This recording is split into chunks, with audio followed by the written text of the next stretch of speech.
Hey, before we say welcome today, we wanted to welcome you to a free trial at our Patreon. This episode is sponsored by our Patreon, which is sponsored by you. Hey, but seriously, we got free trials at the Patreon now, so you can go there, chuck in $0 and trial it for, I'm not sure how long the trial is. I think it's 7 days. And I mean, 7 days, you can go in there and download all the content and then leave. You can do it, and you can upload it to your own Patreon. Oh, man. That's at a lower price. And that's a money-making scheme, because that's what we're all about on the Patreon. We just talk money-making schemes, and, you know, you could be paying us money, but you could also then be making money. Because we don't put it in any of these schemes into practice, because we're 100% back catalogue. That's exactly right. We just do the back catalogue. We try to make money here. But look, if you have liked any of this or have disliked any of this, go to the Patreon for free. Check it out there. Yep. Episodes out the wazoo. Welcome. Welcome to another episode of the Back Catalogue Podcast. This is the podcast where we, and by we I mean me, Alpha, my co-host / co-founder Vincent, we dive into the streaming service. We tell you, the listener and the viewer, what is worth it and what is not. And look, Vincent, we are here now. You know, speaking of Patreon at the start of the episode for the advertisement sponsored by Patreon, friend of the show, but also member of the Patreon, David, said, I want some Aussie films. I want to hear about them. So that is exactly what we're doing today. And look, David said he wanted some specific Aussie films, and we didn't go with those Aussie films. Yeah, but we went, I mean, this is an Aussie film. I mean, this is an Aussie film. And you know it's an Aussie film when it's on the SBS, you know, the Serious Broadcasting Service. It is the Serious Broadcasting Service, and this is 1984's very own George Orwell. Razorback. I mean, that's like... George, welcome to the show. I mean, you talk about 1984, right? That's the first thing that comes to my mind. And that's the first thing that comes to your mind is George Orwell. But also, like, if you're like, you know what, you're a learned individual, and you want to let people know that you're a learned individual, you got 1984 in your bookcase, and you're saying, look, I mean... You think this was the best thing in 1984? Wait till you see Razorback. And that's serious broadcast only. I mean, you tell people, like, it's really George Orwell's 1984. You say that to them, and they're like, look, I understand you. There's cameras everywhere. If we had George here... I mean, we had Sean Kemp on the show, but we haven't had George. So hopefully George will come on next week. Hopefully. But that's only Patreon content, so you have to wait and see that. But let me tell you about Razorback. Because Razorback's 1984's very own. It had a 6 out of 10 on the IMDb. It had a 58% on the Rotten Tomatoes. It made $801,000. And it had a budget of $5.5 million, which is hilarious to me. $5.5 million. When I saw this, I was doing the research, and I don't think this is a $5.5 million movie. Jeez. So because they just reused all the assets from Mad Max. Or the desert, the Australian the desert. outback. They use the same desert. Here's the thing about that's wild. What I'm excited about and I'm excited that David brought this up to us to do some Aussie films, because back when we were in high school, there was a documentary that we both watched, which was called Almost Hollywood. And it's about all the Australian exploitation films, the Ozploitation. Do you remember that movie, that documentary that we watched? I don't think I watched that. We definitely watched it. Because I might have been playing Zombieville USA 2. You might have been playing Zombieville USA 2. Because most of my schooling after about year 9 was strictly Zombieville USA. Like, remember there was that guy that downloaded Halo onto everyone's laptops? Yeah, I mean, that guy was a legend. He got expelled for that. And he did it for us. And they never took off Halo. I mean, they couldn't. You know, you get expelled for hacking into a computer, into the school computers. They should be paying you money, because the IT service in this space has been thwarted. That was wild. I remember that one lesson I was in, and it was like, hey, yeah, we're doing just quiet work on your assignments or whatever. Bro, 85% of the class was playing Halo. Where's the sniper? Who's sniping? That's it. Dude, you hear some man say Slayer, and you're thinking like, oh no, it's on.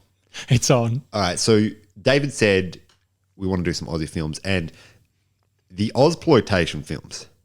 Now, these are from the 70s to like the early 90s, and these are meant to be low-budget movies that were just schlockfest, because in the 70s, the R18 rating first came to Australia.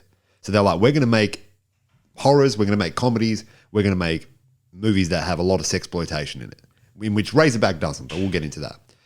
But these movies... So hold on, they were...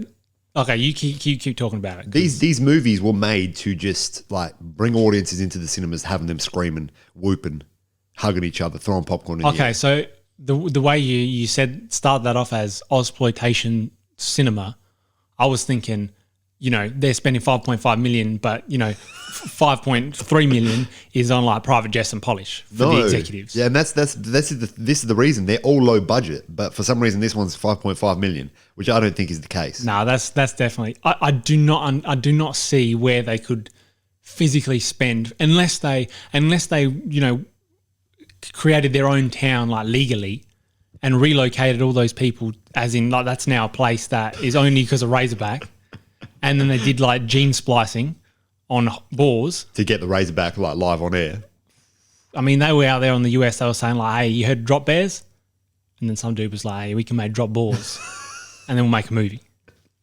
So this movie is exactly that. It's exactly what Vincent has said. They instead of drop bears, they made drop boars. But yeah, these Ozploitation films, they were just made to get people into the cinemas screaming, laughing. Like you at the drive-in cinema, you might crash into someone. You're getting that excited. So hold on. So what is the issue with this? There's no issue with this. I'm just explaining like why these movies exist. Oh, okay. So and there was a period in Australian cinema where it was a whole bunch of horror movies. It was a whole bunch of just people naked on screen. And these movies made a lot of money for the low budget that they had. Because they were just trying to get people. They were just trying to get people in. Like before BuzzFeed, they were trying to get clicks. They were trying to get clicks. And like before like Marvel movies, to get people into the cinemas, you didn't have to have like a story that just linked from Iron Man 1 all the way to Ant-Man and the Wasp: Quantumania. The lead actor is doing some stuff that you shouldn't be doing. But what they did was they just got people on the screen by saying like, look, sex sells and also like violence sells and also like scary things sell. So come on in. Grab yourself a popcorn. It's interesting because this is none of them really. The Razorback was, it was a lot less of the sex sales than I thought it would be. There was only one scene in which someone was taking a shower outdoors. Then that was because I saw on the serious broadcast and they're like, hey, this is serious. There's nudity. There's nudity, dude. And I was thinking, oh geez, it's going to be one of these ones, And that it was would have been maybe 3 seconds. And it was not like a tasteless scene. It was just like someone was just taking a shower. Yeah, and there was like no violence that was actual on-screen violence. No, a lot of it was there's no gore as such. No, this was quite subdued compared to some of the other ones that have been on there. An example of an exploitation film that made it big was Mad Max. And this is why we see like it's these sorts of movies, which is just like, hey, this is the Australian outback and crazy things are happening in here. See, I haven't seen the original Mad Max, but after watching this, I want to see the original one. But you saying it's no, it's good. It's good things. Yeah. Mad Max 2, Road Warrior is the first one, but Mad Max 2 is like the real big, the one that hit it big. Okay. But let me just give you the synopsis, and then we can get into it because we'll do that here. A big Australian pig attacks an old man, grabs a baby, and kills a newswoman. Her husband investigates. Hey, you know what? That's about as coherent as the movie gets. So I just want to talk about. I think we have very different opinions on this movie, and I just want to talk about our opinions on this movie here. Okay. We don't need to get into the themes here. We don't have to get into themes because they ain't no themes. They ain't no themes. The one theme was like, hey, Mans is doing house husband stuff in the 80s, and he burned something, and that's the theme. And that's the theme, dude. That's the theme. Tell me about what you thought of Razorback. Razorback. Yeah, man. Settle into it. All right. So you open up. Yeah. Right. We're doing serious broadcasting. We're just a dude and there's a child. Yeah. There's a dude and a child. You don't know who the child is. You don't know who the child is. It might be Sean Kemp. And you're just there and he's putting the kid to sleep. Hey, your mum will be back later. Yeah. And the Australian accents in this film are fantastic. Oh, amazing, dude. I love it.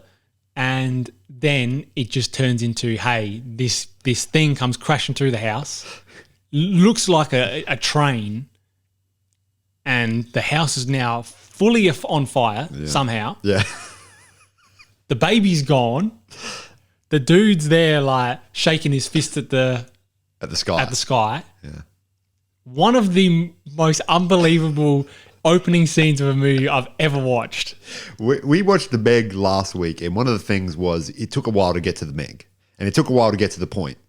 This movie said, there ain't no story here. Oh, we're just going to drop in. The pig's in. The pig's in. And it's running through a house and somehow putting that house on fire. And the man's wasn't prepared. Like, he didn't have the cafe. He didn't have the biscuits ready. Dude. For the drop in. He did not have anything ready for this pig to drop in. Jeez. And that was it. Honestly, I was looking at it and I was going, no, this is cinema. And when you in that opening scene, not only is the guy, the old man who happens to be the grandfather of this child, is just walking out of this burning house and he's screaming. Yeah. You can hear the baby crying in the background.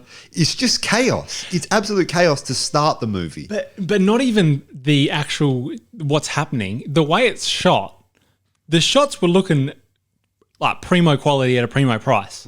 They were unbelievable. I was sitting there, I was going, maybe I got to watch more like old Australian films or something. Maybe I'm missing out. Yeah. Because I was looking at that, I was going, this is actually unbelievable. And that's that scene to open it up on just put you in a space where you're like, the scary thing is that guy's out in the middle of nowhere. So no one's there. And this is a big part of what this movie is. Like, if you're in a space, there's no one there, what's going to happen to you? Your house might burn down. Your house might burn down, your baby might go. Like a boar just comes and just eats it. But the hilarious thing is the boar took the baby.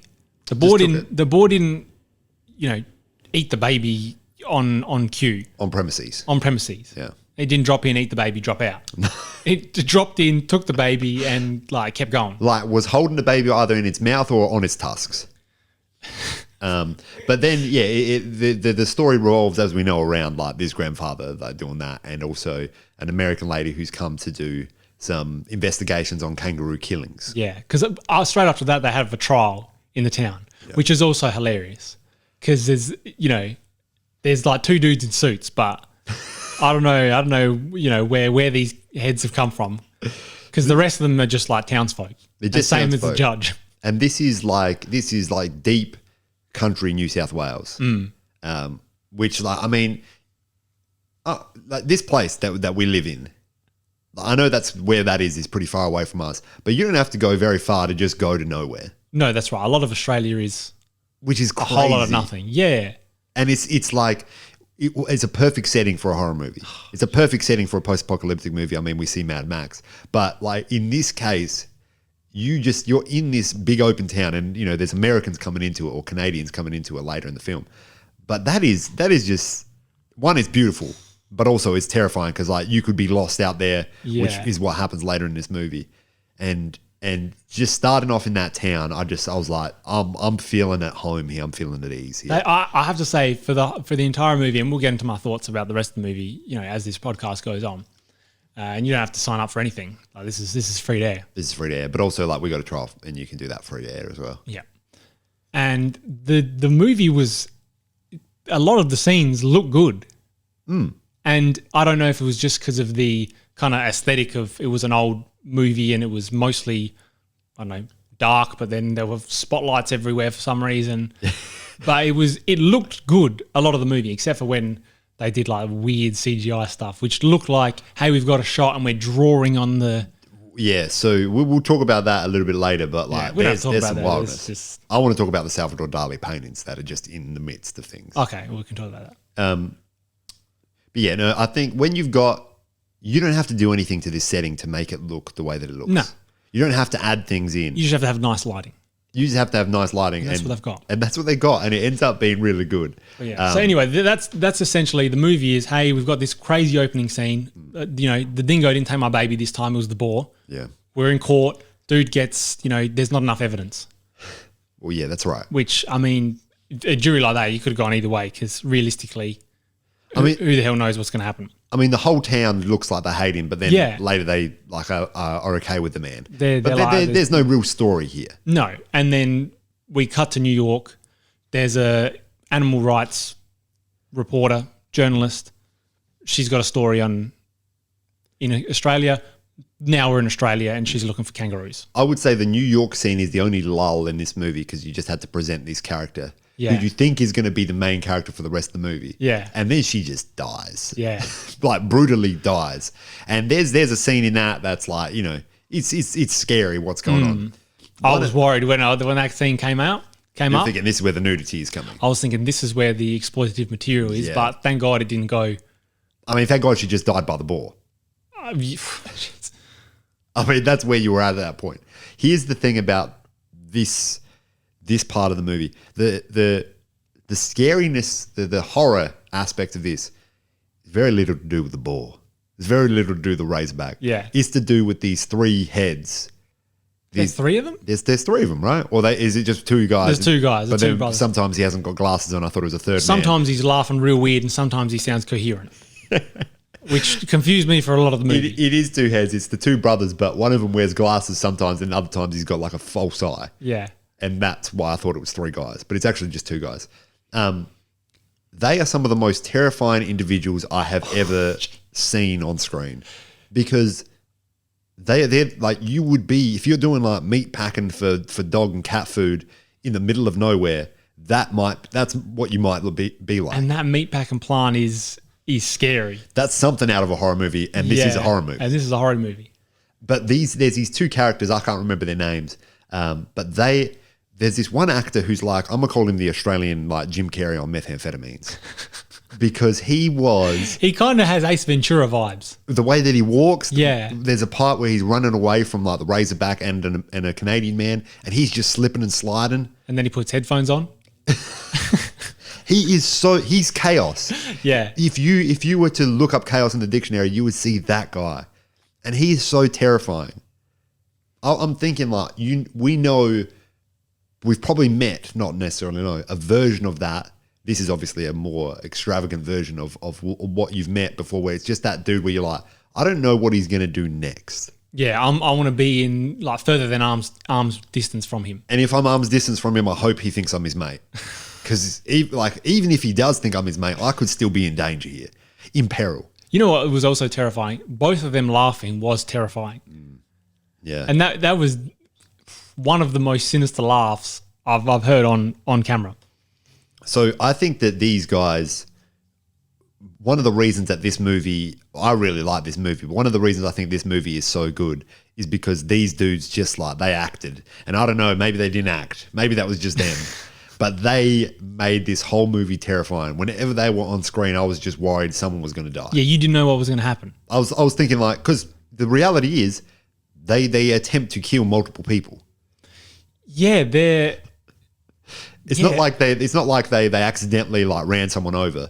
They attempt to do the moiders. Yeah, they are unhinged. They're unhinged. That's the best way to describe them. But like in this movie, in the outback, if you want to make Australia look scary, you put someone in the outback like that. That's right, because you look at the house and then there's nothing else. You know, there's one of the most obviously famous horror Australian outback movies is Wolf Creek. These guys put the Wolf Creek Man to shame. I haven't seen Wolf Creek. I haven't seen the Wolf Creek Man either. The Wolf Creek Man is terrifying, but also like there's a part of him where you're like, this could just be a regular, like if he didn't have the insanity, he could just be a regular dude. Yeah, but these guys, even without the insanity, these aren't regular dudes. Did you see the suits they were wearing at the patrol? They look like yeah. They look like insanity. They look like they were on set for Mad Max. And they were just like, brother, you're filming next door. Just come over. That's what I mean. You. And some of the cars they've got. Yeah. When they will go out with the cars and they just look like they've gone, hey, because I looked up when did Mad Max start? Because I was thinking, mate, was this the Pioneer? Yeah. Was Razorback the Pioneer? No, he just reused a bunch of Mad Max stuff, basically. Yeah. The car that they use for their hunting, because their job is to hunt roos and pigs and put them into meat. For dog food. For dog food. Yeah. Which I mean, like, you know, if you want sustainability in your meat, you hunt roos. So they were ahead of their time. That's the thing, yeah. Now roos are a pest. Now people want like these dudes from Pet Pack to come and kill those roos. Yeah. Which is pretty wild. And also, the SBS version didn't show it, but in the original version of this movie, they kill kangaroos like live on air. Oh, for real? Yes. Oh, geez. And you see like them shoot the kangaroo just drops. They did that live on air. And this is, and I should say this is from your memory. I should say allegedly because this is from my memory. But when we watched the documentary Almost Hollywood, I believe that is what happened. Let me just search up the IMDb trivias while we do it. That's but wild. While I'm doing that, Vincent, I want to just know. I'm going to tell them what is basically the rest of this movie. Yeah. The rest of this movie is the husband of the lady, because the lady dies. The lady goes to the meatpacking plant. Yeah. She's taking videos. The funniest thing about that is because they make you think she's the main character because she could be. Yeah, because you have the intro bit of, hey, this is setting the scene effectively. Yeah. We got the boars. This dude's mad because the boar ate my baby, and I ate my baby's baby. And then we're cutting to New York and we're going, hey, this lady Beth Winters. It is Beth Winters. Yeah, I was thinking Bette Midler, but that's something from like Seinfeld. I mean, Bette Midler is the lady that it's also in. I'm pretty sure she's in Hocus Pocus. Oh yeah, that's She's right. Sisters. She's sisters. Yeah, that's right. But I remember her from Seinfeld because there's like She could be in Seinfeld too. no, she's in Seinfeld. Everyone's in Seinfeld. As Bette Midler. Oh, she's doing Bette Midler things. She's doing Bette Midler things. She's like doing Fiddler on the Roof, and she gets hit with a baseball or something, and then Kramer's like, Bette Midler, I'll take care of you. You know? Yeah. Okay. And then Bette Midler's in his apartment, and he's like, "There's levels. There's levels to this thing." Yeah, dude. And I mean, they made a show about nothing. and this is the podcast about nothing, really. Exactly right. But yeah, so you cut, and then this lady's doing. I was about to say Bette Midler things. She's doing wildlife things. You feel like this is where the story begins for this lady, and this is who I'm going to follow. Well, and the thing that makes you think that as well is she is an activist for animals. So if she then has to kill the Razorback, like that's a movie. Because you're looking at it from, that's right. There's so many possible ways that it could have gone from there. She was pregnant as well. She's pregnant. So you're thinking, well, how are you going to die if you're pregnant? How are you going to die if you're pregnant? She died. She died very quickly. She died very quickly. She basically takes the Ford Falcon out to Pet Pack. Oh, man. Tries to take the videos. The two dudes don't like it. They chase her down. They try to... Yeah, they do some mean things. They do some, almost do some, crazy things. Boar comes. And I thought boar maybe was coming to save the day. That's right. I was thinking, maybe it's a good boar. Yeah. You know? Like maybe the baby's like thriving, it's in a better place. Yeah, it's like, what's the name? Like Jungle Book. It's doing Mowgli things. It's doing Mowgli things. But, she gets brutalized by this. These dudes move, they dip out. Yeah. And then she's just in the car like, oh, yeah, that's all good. We're all good. And then that's like the only horror scene really in the movie where she's just getting... Her hands have gone, and then the boar's like dragging her. And look, let me tell you one thing about what is wrong with what she did in this situation. Well, two things. One, she went out to like Pet Pack by herself. Yeah, and she's seen the craziness of these individuals first of all, but she goes out to Pet Pack by herself. The second thing is, as you said, she's in Ford Falcons. Yeah, and that Ford Falcon ain't got no bull bar on it. She's driving at night. Yeah, in the 80s. Like it was not like there was streets. This is. I mean, I doubt there was streets now in those kind of areas. In that area, you're right. But there was no signs. There was no streets. It was just a dirt road in the middle of nowhere. Like, look, they had a spotlight on her because that was just for the film. But if she ran into roos, which there's obviously roos around, she's dead. Don't worry about the boar. She can't be an activist anymore. Don't worry about that boar. She could be dead. But yeah, the boar comes in and just like he's doing boar things. So what I just read then was that the boar was made for $250,000, and you barely see it in this movie. The funniest scene with the boar is when later in the movie, Jake, who's the guy that the boar stole his grandson at the start, he's there. It's his life mission to kill the boar, basically, and to prove that this boar exists. And to prove that the boar exists. Too bad because he dies as well. And he's at this watering hole where a bunch of boars are. And he's using the binoculars. He's scouting the area. And then at one point you see it, and it's just a bunch of rubbish and metal sheets. Yeah. And behind it you can see like the boar is basically like this huge animal is hiding behind it, which is hilarious on so many levels because he's been there for he's been glued to that watering hole. Yeah. And the boar is now just there. It's as if he's playing Where's Wally and he couldn't find him. Like this giant boar has sneaking powers. Yeah. Like it's out there and then it's in there. So the funny thing about the boar as well is that because similarly to other movies in the back in the day that used to use monsters where it's like a little is a lot, where you just put it in for a little bit, get a glimpse of it, and you sort of say, man, this is a scary looking boar. But if you pause that, you just see it's like, it ain't even animatronic. It's just like a boar, just some man's just put something over like a rock, some hairs and some tusks over a rock. But I think if you don't pause it, it does the job. Exactly, right? For 250 grand? But 250 grand is a lot of money. I don't know. I could have done that for like 50. I love that scene when he's there with the boar. In the water pump. Yeah, shed? so later on, he gets to a point where he's up close and personal with the boar because those crazy men from Pet Pack just cut open his legs and just leave him there to die. But then he has to take on the boar. He's in this just water pump station, and there's this door that's just flinging open, and then it's closing. It's open, and then it's closing. And then at one point it opens, and the boar's just standing there. And the boar just eats him. That was a fantastic scene. There are some really good scenes. The thing is, so... Can I tell you quickly about just that guy, though? Yeah. Last week we talked about the chrome donut. Man's got a pretty good looking chrome donut, man. Yeah, he's got the bold on the top with the sides looking distinguished. But the thing is, he's wearing a hat. He's wearing a hat and he's in the outback. When you see him without the hat on, he's got it like slicked. Like it's not out, it's slicked back. It's looking good, dude. I have to admit that's a good look, but it's with the aesthetic of he's in the outback. But that's a good looking chrome donut is what I'm telling you. But you show me a guy in a suit with the chrome donut like that, that's not the same thing. Yeah, but man's is wearing a suit, just a different type. You know, you put a set of pandas in the middle of the desert. I'm gonna say there's good looking pandas, and that's the shoe or the animal.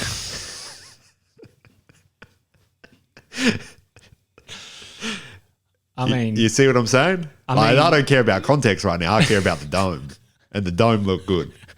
All right, well, that's enough talking about the dome because we talked about the dome for about 15 minutes last week. Dude, when I saw it, I was like, dude, Vincent's how's he gonna refute this? How's he gonna refute this? Anyway, go on. He's no longer got a leg to stand on with the chrome dome. Anyway, so just to explain for people if they haven't watched this movie, which you probably should watch this movie. I think that this is worth it, and for people in Australia, this is absolutely free. This is absolutely free to watch. Yeah. And essentially, the lady dies. Then the rest of the movie is just her husband looking for the lady in Australia. Yeah.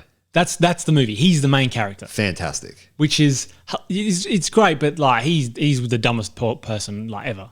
He is the dumbest? He is the dumbest. Yeah, he is. Because he's going around things like the wrong way. Yeah. Like he goes to the Pet Pack heads and he says, "Hey, can I hang out with you for a bit?" Yeah, he gets there, goes to the dude that ran the hotel. Hey, you got a room? Yeah, no worries. Hey, are there any taxis? Can I hire a car? Makes a joke about taxis. That was in the 50s, and he was well lost. I said that like a British dude, and he just says, "Hey, take my car." Yeah, which it looked like a Mad Max car as well. He goes to Pet Pack, and then he's just like working for Pet Pack. He's amongst Pet Pack. He's working for Pet Pack. He's sleeping there. He's going shooting roos. Dude, do you know how terrified I was for that man's safety that whole time when he's working at Pet Pack? And those dudes are like, because at this point, it's like, okay, well, this is the third character that we think is the main character. But like the last two, one of the last two hasn't lasted very long. Brutality. You thought this person was not long for this world. But he somehow just slips himself into surviving. Because when he goes roo hunting with him, he realizes he can't see the roos suffer. And then the Pet Pack heads leave him in the middle of the country at night with just a little, like a blanket around him. I will be back in 5 to 6 hours. 5 to 6 hours, and this man just goes sprinting. He goes sprinting in the dark. The boar's there. He hears the boar and he starts running. Yeah. When he goes sprinting in that dark, dude, and it's the next day and he starts running through like Salvador Dali paintings. And then there's like a goat thing that comes out of them. That wasn't... I think that was meant to be, hey, I'm dreaming. I mean, it's in his mind because he's on the ground at that point. He's on the ground. But that was Dude, that was wild to me. That was fantastic, that scene. Because like it's literally, this guy is running. He's in the desert. Next, he's in a painting. Man's is in a painting. And next there's, I don't know, skeleton. Some animatronic Which goat skeleton with hair. I mean, we're talking the boar was 250K. They're at least 150 each, and there was two of them. There was two of them. One static, one moving. Like one of them was 150K. But then when like the only nudity of the film comes up is he stumbles upon a homestead in the middle of nowhere. Yeah. And there's just a lady taking a shower. And then he's taking care of him. The funny thing about after meeting that lady is that he's looking for his wife. That's his plan. That's his reason why he's there. He very soon finds out that his wife is dead because the boar's poo has her ring in it. Yeah, which is another story of how the man's found that. Dead, yeah. But that doesn't matter. But I mean, look, if you're gonna lose your wife and then go for anyone, it's gonna be like a blonde lady you met deep in the country. Because this man flips and flops real quick. Salvador Dali hallucinations. This dude flops to the other side real quick. He gives her a kiss like 5 minutes in. I know. On the lips. Yeah, but the weird thing about that was she was dropping him off at the bus stop to say, okay, well, my wife's dead, like, I'm leaving. And then they kind of have this weird hug, and then he just kisses her on the lips as if like, hey, see you later. Yeah. Like, this is how I say goodbye. And the funniest thing about that bus stop is like you thought you had to wait for like the pet pack dudes for 5 to 6 hours. Ain't no buses there, man. Like, that bus is coming, but it's not coming anytime soon. One of the funniest things I thought when, he was there after he found out his wife dead. Yeah. And he's sitting there and he's like looking at the ring or whatever. And he's saying like, oh, I'm so sad, whatever. And then she's like, the lady standing next to her, she goes, are you okay? Solved. Brother, what does it look like? He's going, oh man, she's telling him how she was pregnant. I convinced her to do this. Yeah, she wanted to stay here. I told her to do this. Hey, bro, you okay? All right, that's good, man. Because it's like, are you okay day? And I've done my job. Like, look, if it's are you okay day and you ask, are you okay? What else can you do? What else can you do? If a man says no, you just say, my business is done here. I'm just asked.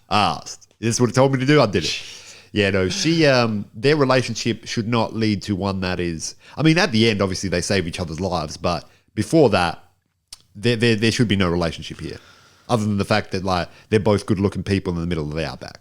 Yeah. And I mean, as I said, you find a country person in the middle of the outback, you'll fall in love with them in a movie. Also, was the dude that was always on his couch and the ball was smashing around his house, was that the cameraman from the start? No. Because it kind of looked like him and I thought, oh, man, he's... As in the John Howard, the cameraman. Like, man's name is John Howard. John Howard? Yeah, he's like eyebrows John Howard? Not eyebrows, though.